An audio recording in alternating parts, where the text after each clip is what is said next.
Autant qu'on puisse le dire, et autant que je me rappelle de l'avoir interrogé, les premières visites du Seigneur ont eu lieu quand elle-même avait 21 ans, dans une période de sa vie que plus tard elle appellera son printemps mystique. Je crois que c'est la première fois, c'est à Malétroit, une jeune fille, qu'elle a vu le Seigneur lui apparaître dans toute sa beauté. Et plus tard, au cours de ce même séjour à Malétroit, jeune fille, elle a eu plusieurs manifestations du Seigneur. Elle me les avait racontées sur ma demande. C'est ainsi qu'elle allait à Malétroit sur les bords du canal, et qu'à un détour du canal, dans un petit bois, il y avait un banc. Et là, elle s'asseyait sur le banc, elle attendait le Seigneur, qui venait d'après en traversant la rivière.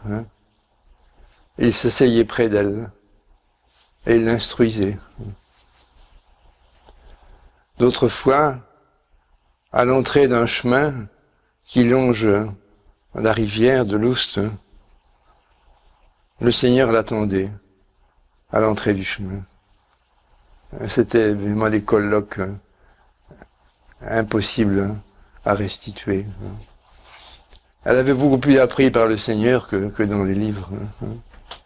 Tu m'instruis, Seigneur, ta parole est une lumière pour mes pas. Instruis. Souvent, dans ces comptes rendus qu'elle donnait au père Crété, son directeur, on voit des petites phrases comme ça, le Seigneur m'a dit, le Seigneur m'a fait comprendre, etc. Elle était vraiment la disciple du Seigneur, dans l'église, mais dans le...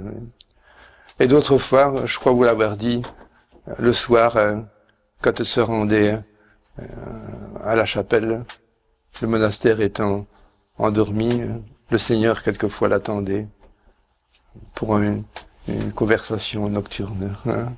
Oui.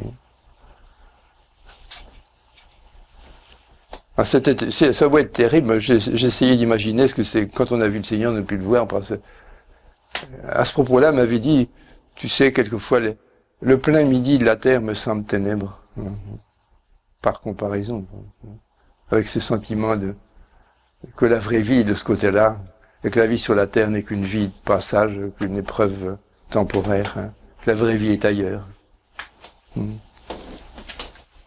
Et quand elle avait des visites du Seigneur, elle en a eu ici, même dans cette pièce, souvent il y avait des signes avant-coureurs de cette visitation du Seigneur. Un encens mystérieux qui emplissait la pièce, qui descendait même du plafond, voyez-vous, en volute, mais qui avait un parfum que j'ai jamais retrouvé dans aucune cathédrale, aucune abbaye, un parfum qui n'était pas de la terre. Quand Ivan Aimé voyait ces spirales d'encens, elle exultait de joie, c'était le signe que le Seigneur allait venir. Et il venait la rejoindre. Une histoire éclatante d'amour et de bonheur. Car c'est cet amour extraordinaire de Jésus, cet amour qui datait de son prime enfance, qui n'avait jamais cessé de croître, qui était sa marque principale. Oui. Elle a aimé d'une façon inouïe le Seigneur.